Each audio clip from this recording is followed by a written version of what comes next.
সবাইকে আমন্ত্রণ রাতের বাংলাদেশে। শুরুতেই জানাবো শিরোনাম।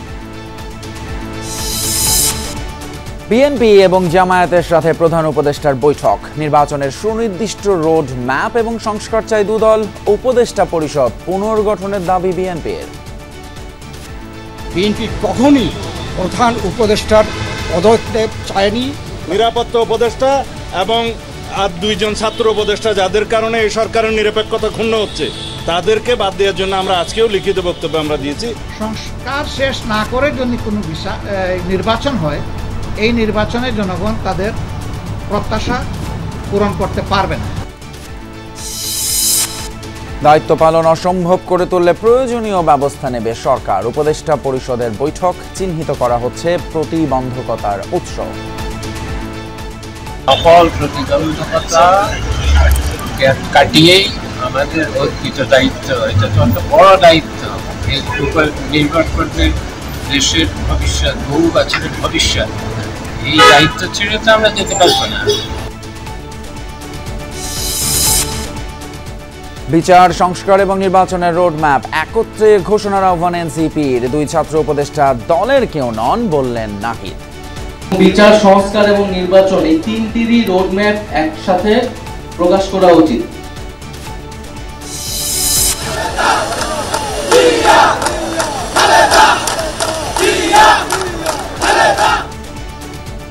বগুড়ায় তারুণ্য সমাবেশে নেতাকর্মীদের ঢল। নির্বাচন বাধাগ্রস্ত বা প্রতিরোধের ক্ষমতা নেই কারো, মন্তব্য বিএনপির নেতাদের। নির্বাচনের অপেক্ষায় বিদেশি বিনিয়োগকারীরা, মন্তব্য আমির খসরুর। বললেন, বিগত সরকার পুঁজি বাজারকে ক্যাসিনো মার্কেটে পরিণত করেছে। এছাড়াও রাতের বাংলাদেশে আরো থাকছে। সৌদি যুবরাজের বিরুদ্ধে সোশ্যাল মিডিয়ায় নজিরবিহীন প্রতিবাদ। মাস্ট ইউথ মুভমেন্ট শিরোনামে সালমানের শাসন ব্যবস্থার সমালোচনায় তরুণরা।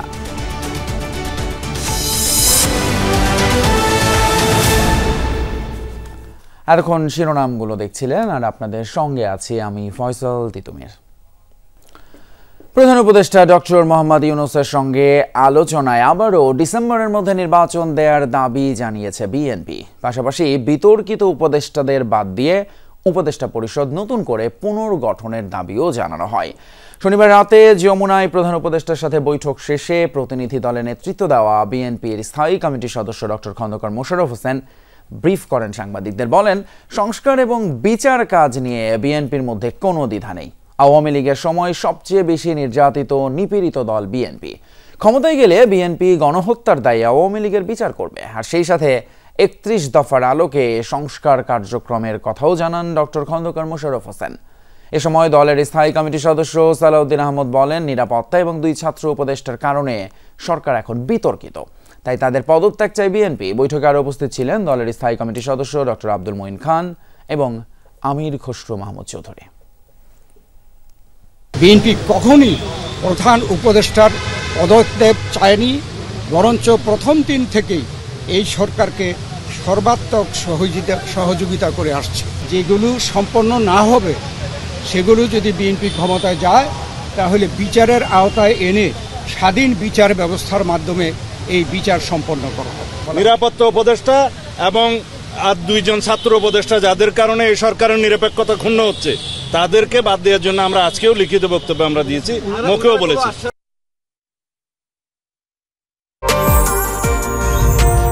বাংলাদেশের প্রথম 5G AI ইনভার্টার যুক্ত সর্বোচ্চ বিদ্যুৎ সাশ্রয়ী যমুনা এয়ার কন্ডিশনার।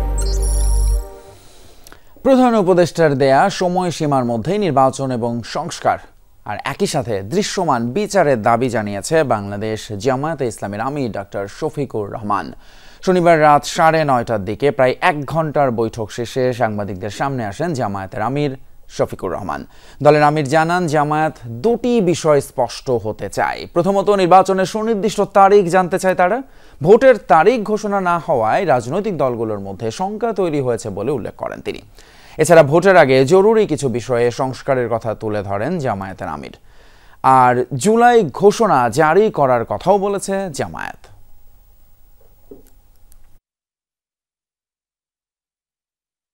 নির্বাচনের আগে অবশ্যই সংস্কার এবং দৃশ্যমান বিচারের কিছু প্রক্রিয়া জনগণের সামনে আসতে হবে।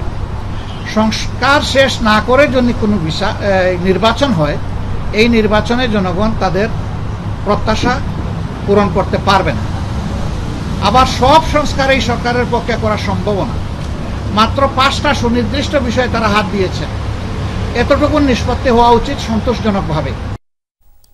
শুনছিলাম জামায়াতের আমিরের কথা, তার একটু আগে বিএনপি, আর এখন প্রধান উপদেষ্টার বাসভবন যমুনায় জাতীয় নাগরিক পার্টি এনসিপির সাথে বৈঠক চলছে প্রধান উপদেষ্টার, এবং সেখান থেকে আমাদের এই মুহূর্তে বিস্তারিত জানাতে প্রধান উপদেষ্টার বাসভবন যমুনার সামনে থেকে যুক্ত হচ্ছেন সহকর্মী মনিরুল ইসলাম।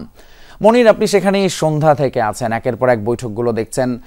আসলে এটা কিসের ইঙ্গিত দিচ্ছে সরকার এই বৈঠকগুলো প্রধান রাজনৈতিক দলগুলোর সঙ্গে করে? আসলে কোনো কিছু কি জানাতে চাইছে বলে মনে হচ্ছে?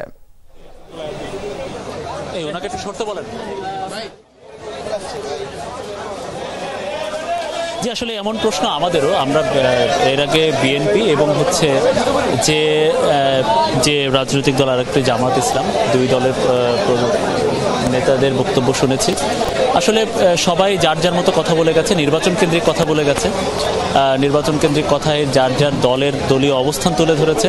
একটা নতুন বিষয় পাওয়া গেছে, সেটা হচ্ছে জামাত ইসলাম এবারই প্রথম নির্বাচনের রোডম্যাপ চেয়েছে। তিতুমির, একটু বলতে চাই, বিএনপি জামাতের কথা হবে নিশ্চয়ই। আমরা দেখছি যে এই মুহূর্তে বিএনপি এবং জামাতের যে বৈঠক হয়েছে সেই খবর নিশ্চয়ই আপনি দর্শকদের জানিয়েছেন। তাদের বৈঠকের পরে এনসিপি জাতীয় নাগরিক পার্টি তারা বৈঠক শেষ করলো, এবং সেই বৈঠক শেষ করে তারা ইতিমধ্যে গণমাধ্যমের সামনে এসেছে। আমরা দেখছি এনসিপির আহ্বায়ক নাহিদ ইসলাম, তার সাথে আছে দলের নেতা হাসনাত আবদুল্লাহ, আছে তাসনিম জারা, আদিবুল ইসলাম আদিব, তারা 4 জনের প্রতিনিধি দল ছিলেন। এই মুহূর্তে তারা সাংবাদিকদের সাথে কথা বলছেন। আমরা তাদের বক্তব্য একটু ছোট করে একটু শুনে আসি। বিএনপি জামাতের মিটিংয়ের পরে তাদের সাথে আসলে সরকার প্রধানের সাথে তাদের কি কথা হলো।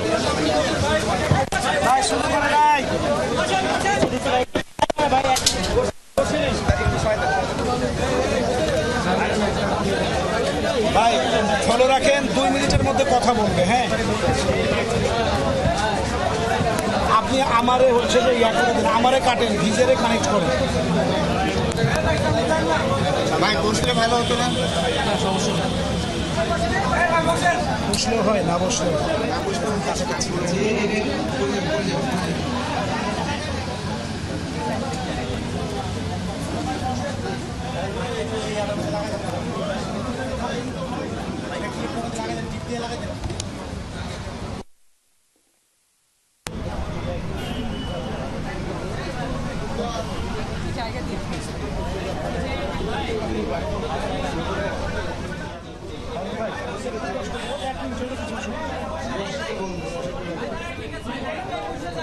আসসালামু আলাইকুম। আজকে অন্তর্বর্তী সরকারের প্রধান উপদেষ্টা ডক্টর মোহাম্মদ ইউনূসের আহ্বানে আমরা ওনার সাথে দেখা করতে এসেছিলাম।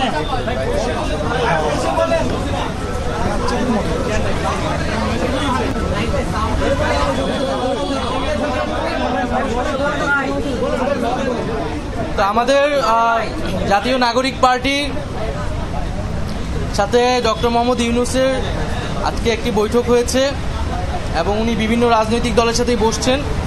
সেই ধারাবাহিকতায় জাতীয় নাগরিক পার্টির সাথেও আজকের এই আলোচনা।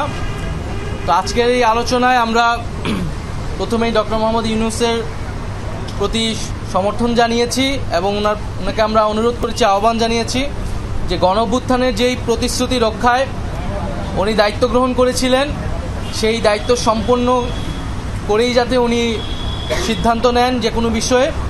তা আমাদের আলোচনায় যেই বিষয়গুলা গুরুত্ব পেয়েছে, আমরা বলেছি যে আওয়ামী লীগ নিষিদ্ধের আন্দোলনে জুলাই ঘোষণাপত্র বাস্তবায়নের একটি দাবি ছিল, এবং সরকারের পক্ষ থেকে 30 দিন আমাদেরকে বলা হয়েছিল, 30 কার্য দিবসের মধ্যে সেটি হবে।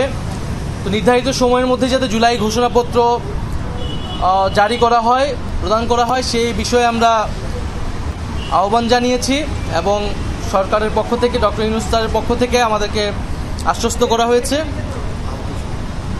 দ্বিতীয়ত, আমরা যে জুলাই গণঅভ্যুত্থানে শহীদ হয়েছেন শহীদ পরিবার এবং আহত যারা রয়েছেন তাদের যে পুনর্বাসন প্রক্রিয়াটা, সেই প্রক্রিয়া কাজটা ধীরগতিতে আগাচ্ছে।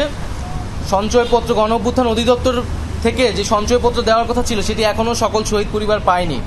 মাসিক ভাতা দেওয়ার কথা ছিল, সেই ভাতা দেওয়াটি এখনও শুরু হয়নি।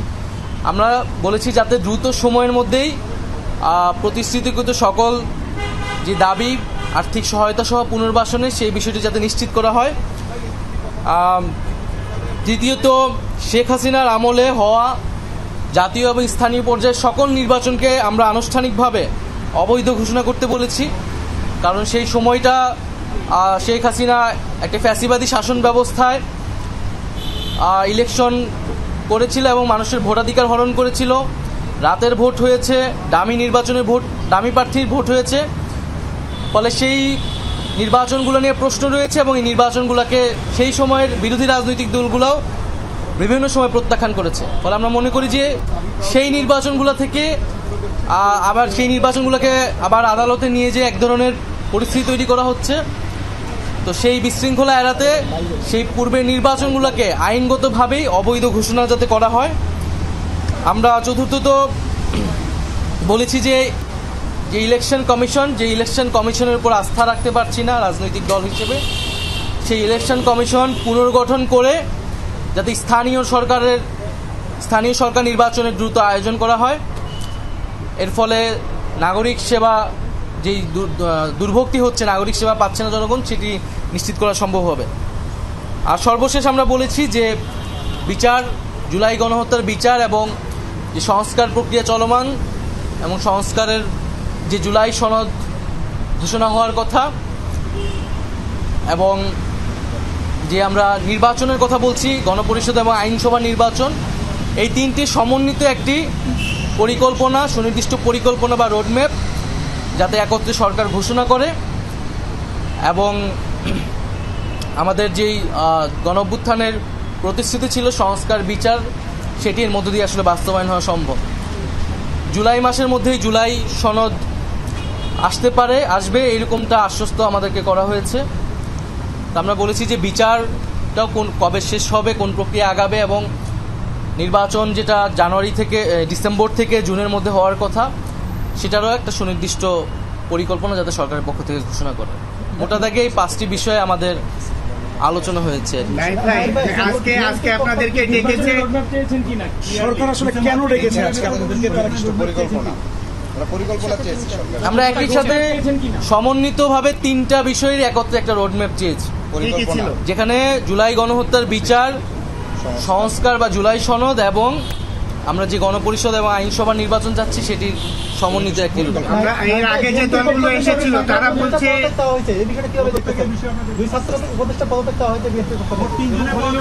আমরা সুস্পষ্টভাবে বলেছি যে ছাত্র উপদেষ্টা যারা রয়েছেন তারা গণ-অভ্যুত্থানের প্রতিনিধি আকারে সেই প্রেক্ষিতে সরকারে গিয়েছিলেন, সরকারকে বৈধতা দিয়েছেন। ফলে তাদের সাথে কোনো রাজনৈতিক দলের বা এনসিপির সম্পর্ক নাই, সেটা আমরা আজকে সকালের বক্তব্যে আমাদের পরিষ্কার করেছি। বরং গণ-অভ্যুত্থানের প্রতিনিধি আকারে তারা গিয়েছে, গণ-অভ্যুত্থানের আকাঙ্ক্ষা বাস্তবায়নে কাজ করছে আরও সকল উপদেষ্টারা একত্রে। সেখানে তাদেরকে হেয় করা, তাদেরকে অপমান করা, সে বিষয়ে আমরা নিন্দা জানিয়েছি। আমাদের সাথে তাদেরকে জড়িয়ে ট্যাগ দিয়ে তাদেরকে পদত্যাগ করতে বলাটা রাজনৈতিক উদ্দেশ্যমূলক বলে আমরা বলেছি। পরাজিত এবং বিদেশি শক্তির ইন্ধনে সরকারকে অস্থির করা হলে জনগণকে সঙ্গে নিয়ে পরবর্তী সিদ্ধান্ত নেওয়া হবে। বিবৃতি দিয়ে এই কথা জানিয়েছে প্রধান উপদেষ্টার কার্যালয়। উপদেষ্টা পরিষদের অনির্ধারিত সভা অনুষ্ঠিত হয়েছে। পরে পরিকল্পনা উপদেষ্টা অধ্যাপক ডক্টর ওয়াহিদ উদ্দিন মাহমুদ জানান, গণ-অভ্যুত্থানের পক্ষের সকল শক্তিকে এক হওয়ার আহ্বান জানিয়েছেন প্রধান উপদেষ্টা। আর একই সঙ্গে প্রতিবন্ধকতা দূর করে রাষ্ট্রীয় সংস্থাগুলোকে সহায়তার আহ্বান জানিয়েছে অন্তর্বর্তী সরকার। গণ-অভ্যুত্থানে আওয়ামী লীগ সরকার পতনের পর দায়িত্ব নেয় অন্তর্বর্তীকালীন সরকার। রাষ্ট্রীয় কাঠামো সংস্কারে আসে নানান প্রস্তাব। এরই মধ্যে রাজপথে নানামুখী দাবি নিয়ে শুরু হয় আন্দোলন। সবশেষ বন্দর, করিডোর ও নির্বাচন ইস্যুতে সেনাপ্রধানের বক্তব্য রাজনীতিতে নতুন বার্তা দেয়। এনসিপি আহ্বায়ক জানান, পদত্যাগ করতে চাইছেন প্রধান উপদেষ্টা। এ নিয়ে গুঞ্জন চলে গেল 2 দিন। শনিবার একনেক বৈঠকের পর অনির্ধারিত সভা করে উপদেষ্টা পরিষদ। বৈঠক শেষে প্রধান উপদেষ্টার পদত্যাগ প্রসঙ্গে কথা বলেন পরিকল্পনা উপদেষ্টা। চলে যাবেন বলেননি, তো পালনে অনেক প্রতিবন্ধকতার সৃষ্টি হয়েছে, কিন্তু আমরা সকল প্রতিবন্ধকতা কাটিয়েই আমাদের অর্পিত দায়িত্ব, এটা তো একটা বড় দায়িত্ব, এর উপর নির্ভর করবে দেশের ভবিষ্যৎ, বহু বছরের ভবিষ্যৎ। এই দায়িত্ব ছেড়ে তো আমরা যেতে পারবো না। তিনি জানান, সংস্কার করতে গিয়েও অন্তর্বর্তী সরকারকে নানান বাধার মুখে পড়তে হচ্ছে, সেসব দূর করে এগিয়ে যেতে চায় সরকার। এই লক্ষ্য অর্জনে সহায়তা করার জন্য সকল রাজনৈতিক দেশের প্রশাসন, বিভিন্ন সংস্থা, বিচার বিভাগ সবাই কাছে আমরা তাদের সহায়তা চাই। বৈঠক নিয়ে বিকেলে বিবৃতি দেয় প্রধান উপদেষ্টার কার্যালয়। এতে বলা হয়, অযৌক্তিক দাবি দেওয়া, উদ্দেশ্য প্রণোদিত ও এখতিয়ার বহির্ভূত বক্তব্য নিয়ে আলোচনা হয় বৈঠকে। পরাজিত ও বিদেশি শক্তির ইন্ধনে সরকারকে অস্থির করা হলে সকল কারণ জনসমক্ষে উত্থাপন করা হবে।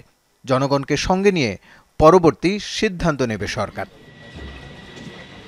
রাসেল আহমেদ, যমুনা নিউজ, ঢাকা। প্রধান উপদেষ্টার সাথে রাজনৈতিক দলগুলোর বৈঠকের পর দূরত্ব কমতে পারে বলে মনে করছেন রাজনৈতিক বিশ্লেষকরা। তবে শুধু সমস্যায় পড়লেই নয়, রাষ্ট্রের স্থিতিশীলতা এবং সিদ্ধান্ত গ্রহণে শীর্ষ দলগুলোর সাথে সরকারকে যোগাযোগ বাড়ানোর পরামর্শ দিয়েছেন তিনি। বলছেন, নির্বাচন সংস্কার এবং গণহত্যার বিচার ইস্যুতে সরকার সুনির্দিষ্ট পরিকল্পনা তুলে ধরলে রাজনৈতিক অস্থিরতা কমবে। আর এই জন্য রাজনৈতিক দলগুলোকে দায়িত্বশীল এবং জুলাইয়ের আত্মত্যাগের কথা মাথায় রাখার পরামর্শ বিশ্লেষকদের।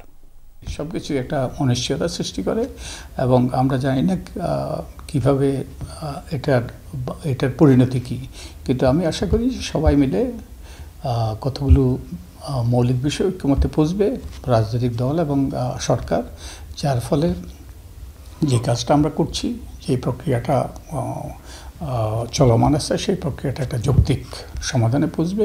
এটা একটা ক্রাইসিস এবং ক্রাইসিস স্বাভাবিক, ক্রাইসিস থেকে উত্তরণ ঘটবে যদি নির্বাচনের বিষয়ে সরকার একটি সুস্পষ্ট সিদ্ধান্তে চলে আসে। বিচার এবং সংস্কার, এইটা তারা কতদূর পর্যন্ত যেতে পারবেন, এটার একটা মিনিমাম আউটলাইন থাকা দরকার, যে আমরা ডিসেম্বরের মধ্যে এইটুকু করতে পারবো বলে আশা রাখছি।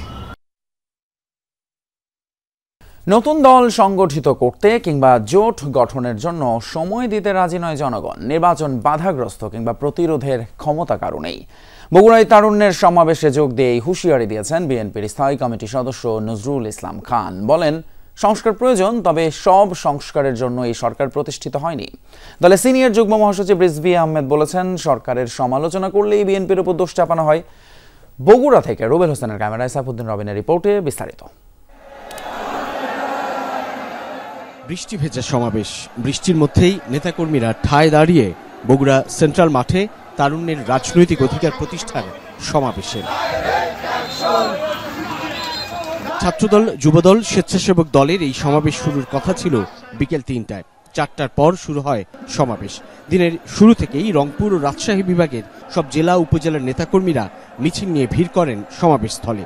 চট্টগ্রাম ও খুলনার পর বগুড়ার এই সমাবেশ থেকে তরুণদের কাছে নির্বাচনের প্রয়োজনীয়তা ও বিএনপির ৩১ দফা রাষ্ট্র সংস্কার ভাবনা তুলে ধরে দলের ৩ তরুণ সংগঠন। তরুণরা তাদের একক সিদ্ধান্তে কিংবা একক কমান্ড দ্বারা নিয়ন্ত্রিত, কিন্তু এই সমাবেশগুলোর তরুণদের যে উপচে পড়া ভিড়, তাতে মনে হয় যে না, তারা অতীতের মতো এখনো বিএনপির উপরে আস্থা রাখে। রাষ্ট্র ক্ষমতায় বিএনপি দায়িত্ব পেলে ইনশাআল্লাহ বিএনপির ভারপ্রাপ্ত চেয়ারম্যান জনাব তারেক রহমান তরুণদেরকে প্রাধান্য দিয়ে মেধা এবং বুদ্ধিদীপ্ত বাংলাদেশ গড়বে ইনশাআল্লাহ। আজকে পরিবর্তিত পরিস্থিতিতে সেই তরুণদের উপরে আমরা আস্থা রেখেছেন আমাদের দলের ভারপ্রাপ্ত চেয়ারম্যান। সমাবেশে যোগ দিয়ে বিএনপির সিনিয়র যুগ্ম মহাসচিব রিজভী আহমেদ দাবি করেন, ছাত্র উপদেষ্টাদের কারণে অন্তর্বর্তী সরকারের ভুল হচ্ছে, যা শোধরানো দরকার।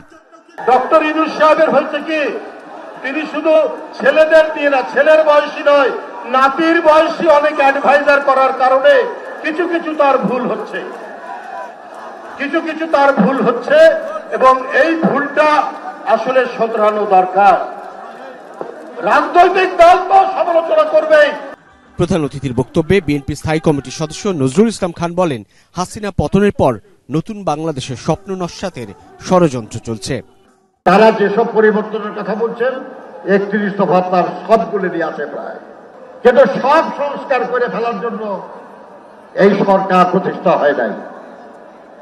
আমরাও বলেছি যে একটা অবাধ, সুষ্ঠু, নিরপেক্ষ নির্বাচনের জন্য যেসব সংস্কার জরুরি সেই সব সংস্কার আলোচনার মাধ্যমে সম্পন্ন করে যত দ্রুত সম্ভব জনগণের অধিকার জনগণকে ফিরিয়ে দিই। ডিসেম্বরের পর নির্বাচনের কারণ জানতে চান বিএনপির এই নীতি নির্ধারক। বলেন, নতুন দল সংগঠিত করতে কিংবা কারো ঐক্য করার জন্য সময় দিতে রাজি নয় জনগণ। কোন কোন দল অন্যদের সঙ্গে ঐক্য করার চেষ্টা করছে, তাদের ঐক্য করার জন্য সময় দরকার। এই সময় দেওয়ার জন্য আমরা নির্বাচন অপেক্ষা করব? আমি বিশ্বাস করি আপনারা রাজি থাকলে এটা বাধা দেওয়ার, এটা প্রতিরোধ করার ক্ষমতা এই দেশে কারো নেই, কখনো ছিল না, আগামীতেও থাকবে না ইনশাআল্লাহ।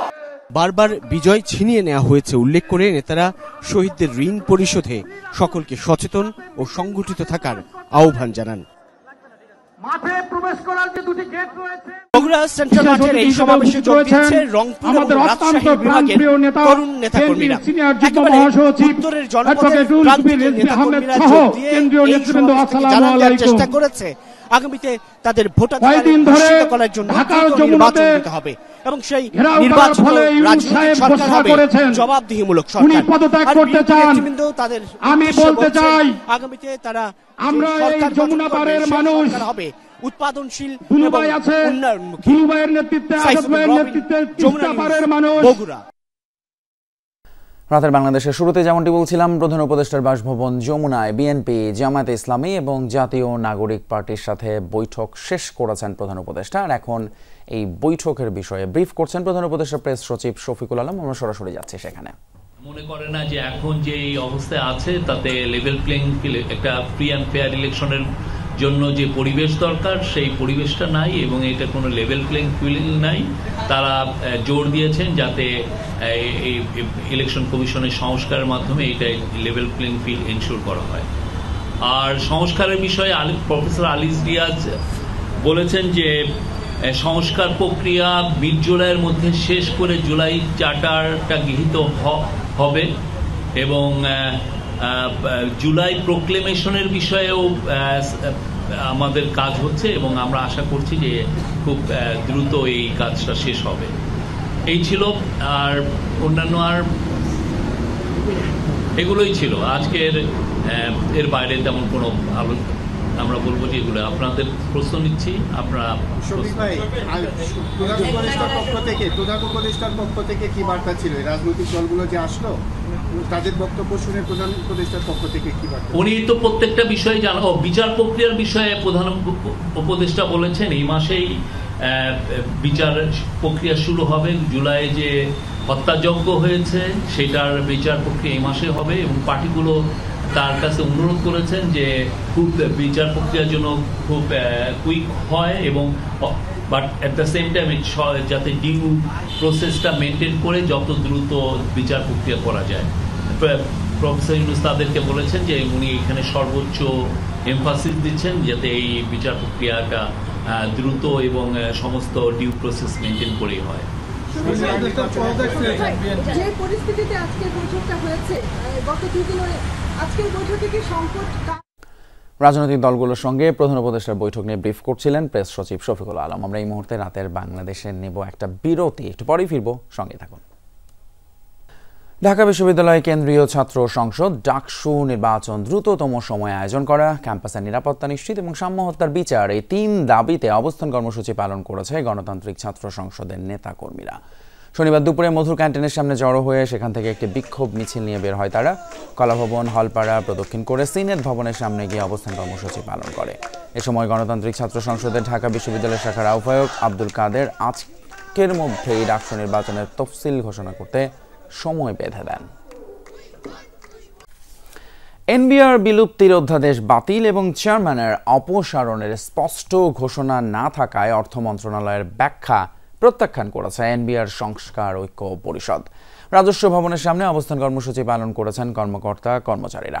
রাজস্ব ভবনের নিরাপত্তা জোরদার করা হয়েছে। সেনাবাহিনী এবং পুলিশের পাশাপাশি এখন সেখানে বিজিবিও মোতায়েন করা হয়েছে।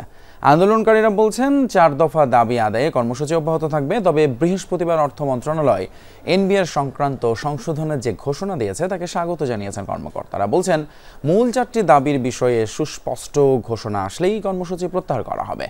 এলসি স্টেশন এবং কাস্টমস হাউস ছাড়া সকল রাজস্ব অফিসে আজ কর্মবিরতি চলে, আর এতে সেবা গ্রহীতারা বিড়ম্বনায় পড়েন বেশ। অনেক বিদেশি দেশে বিনিয়োগের জন্য আসতে চান, কিন্তু তারা নির্বাচনের অপেক্ষায় আছেন। পুঁজিবাজার বিষয়ে আয়োজিত সেমিনারে এমন তথ্য তুলে ধরেন বিএনপির স্থায়ী কমিটির সদস্য আমির খসরু মাহমুদ চৌধুরী।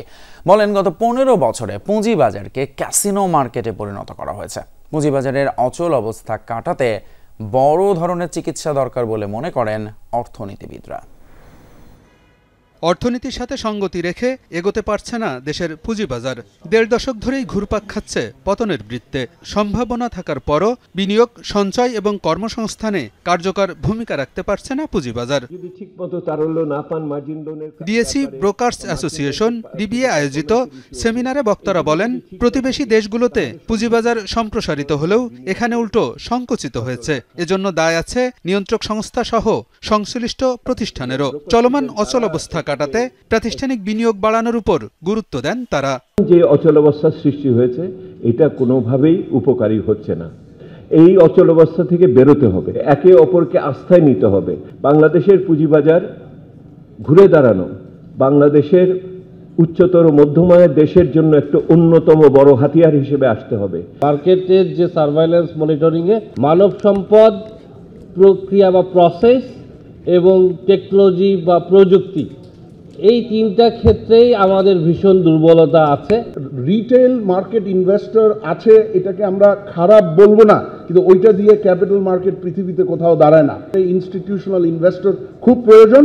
অনুষ্ঠানে বিএনপি নেতা আমির খসরু মাহমুদ চৌধুরী বলেন, উন্নয়নের জন্য বিনিয়োগ দরকার। পুঁজিবাজারই বিনিয়োগের উৎস হতে পারে, কিন্তু পতিত সরকার এটিকে ক্যাসিনোতে পরিণত করেছে বলেও মন্তব্য করেন তিনি। So Bangladesh capital market has become a casino. It's not a capital market anymore. একটা গ্রুপ যে ক্যাসিনোর মালিকরা, আপনি ক্যাসিনোতে ঢুকবেন, খেলবেন, কিন্তু দিনের শেষে প্রফিট কিন্তু ক্যাসিনোর মালিকের। বাংলাদেশে এটা কিন্তু এই ব্যাপারটা বিশেষ করে ঘটেছে গত 15 বছর। পুঁজিবাজারে বিনিয়োগের ব্যাপক সম্ভাবনা রয়েছে। অনেক বিদেশিও বিনিয়োগের জন্য আসতে চাই। বিভিন্ন প্রতিষ্ঠানের সাথে যোগাযোগ হচ্ছে বলেও জানান সাবেক বাণিজ্য মন্ত্রী। আমাদের বাংলাদেশে অরিজিন অনেক ফান্ড ম্যানেজার এখন অপারেট করতেছে, যারা বাংলাদেশে আসতে চায়। They are waiting for a free and fair election. New government election হওয়ার পরে they have the interest to come to Bangladesh. আমাদের সাথে যোগাযোগ করছে, কথা বলছে। পুঁজিবাজারে বিনিয়োগকারীদের আস্থা ফেরাতে রাজনৈতিক দলগুলোর প্রতিশ্রুতি দরকার বলেও মনে করেন আলোচকরা। ট্রান্সপারেন্সি আনতে হবে। সবাইকে ধন্যবাদ। আলমগীর হোসেন, যমুনা নিউজ, ঢাকা। রাজনীতি নিয়ে পাবলিক ফোরামে কথা বলার এখতিয়ার নেই আইন শৃঙ্খলা বাহিনীর, এই মন্তব্য করেছেন এবি পার্টির সাধারণ সম্পাদক ব্যারিস্টার আসাদুজ্জামান ফুয়াদ। দুপুরে নাটোরে গণমাধ্যম কর্মীদের সাথে মতবিনিময় করেন তিনি। এ সময় ব্যারিস্টার ফুয়াদ বলেন, আইন শৃঙ্খলা বাহিনীর কাজ হলো যে সরকার ক্ষমতায় থাকবে তাদের হুকুম মেনে চলা। এটাই একটা গণতান্ত্রিক রাষ্ট্রের অভ্যাস হওয়া উচিত। সেখানে পাবলিক ফোরামে ঊর্ধ্বতন কর্মকর্তাদের কথা বলা ঠিক নয় বলে মন্তব্য করেন এবি পার্টির সাধারণ সম্পাদক। প্রধান সেনাপতির বরাতে বেশ কিছু বক্তব্য আপনার সামাজিক যোগাযোগ মাধ্যমে এসছে। এটার কোনো অফিসিয়াল স্টেটমেন্ট আইএসপিআর এর থেকে দেওয়া হয়নি। আমরা যদি মনে করি যে ওটা উনি বলেছেন, সেই রকম সাপেক্ষেই আমরা রেসপন্স করব আর কি। জাঁকজমকপূর্ণভাবে অনুষ্ঠিত হলো কেবল অপারেটর্স অ্যাসোসিয়েশন অব বাংলাদেশ কোয়াবের উদ্যোগে বসুন্ধরা কনভেনশন সেন্টারে আয়োজিত আইসিবিসি এক্সপো 2025। 3 দিনব্যাপী এক্সপোতে মিডিয়া খাতের সবচেয়ে আধুনিক যন্ত্রপাতি এবং প্রযুক্তি সম্পর্কে ধারণা পায় অংশগ্রহণকারীরা। সন্ধ্যায় জমকালো সাংস্কৃতিক অনুষ্ঠানের মধ্য দিয়ে শেষ হয় 3 দিনব্যাপী অনুষ্ঠানের। শেষ দিনে জমজমাট কেবল অপারেটর্স অ্যাসোসিয়েশন অব বাংলাদেশ কোয়াব আয়োজিত আইসিবিসি এক্সপো 2025, যেখানে অংশ নেন ইন্টারনেট সেবাদাতা প্রতিষ্ঠান, টেলিকম প্রতিষ্ঠান, টেলিভিশন চ্যানেল, ব্রডকাস্টার ও বাংলাদেশ স্যাটেলাইট কোম্পানি সহ বিভিন্ন প্রতিষ্ঠানের প্রায় শতাধিক স্টল, যেখানে ছিল বিদেশি প্রযুক্তি প্রতিষ্ঠানও। সর্বাধুনিক প্রযুক্তি, স্মার্ট কেবল সলিউশন ও ব্রডকাস্টিং সেবার সমন্বয়ে গড়ে তোলা অনন্য এই প্ল্যাটফর্মে অংশ নেন ব্রডকাস্টিং সেবায় নিয়োজিত সকল সদস্য ও ব্যবসায়ীরা। আমাদের যেসব কেবল অপারেটররা বিভিন্ন এক্সিবিশনে যেতে পারতো না, তাদের জন্য এটা it's a very good gateway. এখানে প্রচুর পরিমাণে কেবল অপারেটর এবং ব্রডব্যান্ড অপারেটররা এসছে। বিশ্বায়নের যুগে প্রযুক্তিকে বাংলাদেশকে সাথে নিয়ে অনেক দূর এগিয়ে যাবে বলে আমরা মনে করি। শনিবার এক্সপোর তৃতীয় ও শেষ দিন হওয়ায় মেলায় ভিড় করেন কেবল অপারেটর থেকে শুরু করে এ খাতের সংশ্লিষ্টরা। এই উদ্যোগের মধ্য দিয়ে বাংলাদেশের সমস্ত টেলিভিশন এবং এই সেক্টরের সাথে সম্পৃক্ত প্রত্যেকটি মানুষ দারুণভাবে উপকৃত হবে। একটা সময় বাংলাদেশের কেবল অপারেটররা ভারতমুখী ছিল, এখন আর তাদেরকে সেই ভারতে যাওয়ার প্রয়োজন পড়তেছে না। সেই মেলাটাই এখন এখানে তৈরি হয়েছে। 3 দিনব্যাপী এই এক্সপোতে মিডিয়া খাতের সবচেয়ে আধুনিক যন্ত্রপাতি ও প্রযুক্তি সম্পর্কে ধারণা দিতে সক্ষম হয়েছে বলে জানান আয়োজকরা। তারা বলছেন ভবিষ্যতে আরও বড় পরিসরে হবে এমন আয়োজন। মেলায় যে পার্টিসিপেন্ট যারা ছিল তাদের যে ফিডব্যাক, তাতে করে আমরা খুবই আশাবাদী, আমরা হ্যাপি যে আমরা শতভাগ সার্থক করতে পেরেছি। সন্ধ্যায় জমকালো সাংস্কৃতিক অনুষ্ঠানের মধ্য দিয়ে শেষ হয় আইসিবিসি এক্সপো 2025।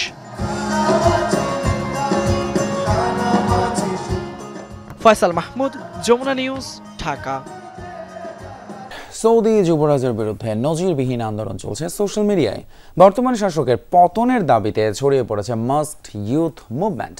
চোখ মুখ ঢেকে ক্রাউন প্রিন্স মোহাম্মদ বিন সালমানের শাসন ব্যবস্থার সমালোচনা করছেন তরুণরা। ব্যক্তি স্বাধীনতা হরণের অভিযোগ তুলে গণ অভ্যুত্থানের ডাকও দিচ্ছেন কেউ কেউ। সাম্প্রতিক সময়ে সৌদি আরবে নাচ, গান এবং কনসার্টের মতো আয়োজনেও খেপেছেন অনেকে। বিভিন্ন সামাজিক যোগাযোগ মাধ্যম এখন সয়লাব সৌদি আরবের রাজ পরিবারের সমালোচনায় তৈরি বেশ কয়েকটি ভিডিওতে। ক্রাউন প্রিন্স মোহাম্মদ বিন সালমানের পতনের দাবিতে গত সপ্তাহে শুরু হওয়া মাস্ক ইউথ মুভমেন্ট বেশ আলোচনার জন্ম দিয়েছে। টিকটকে শুরু হওয়া আন্দোলন ছড়িয়ে পড়েছে ফেসবুক, এক্স সহ অন্যান্য সোশ্যাল মিডিয়ায়। নাম পরিচয় গোপন রেখে শাসক গোষ্ঠীর বিরুদ্ধে দুর্নীতি ও স্বাধীনতা হরণের অভিযোগ তুলে হতাশা প্রকাশ করেছেন সৌদি তরুণরা। সরকারের রোশানলে পড়ার ভয়ে কেফিয়া, কালো কাপড়ে নাকমুখ ঢেকে রাখার পাশাপাশি কণ্ঠ পরিবর্তন করছেন কেউ কেউ। ক্যাপশনে ক্ষোভ ঝেড়ে সেসব ভিডিও শেয়ার করা হচ্ছে অন্যান্য অ্যাকাউন্ট থেকেও।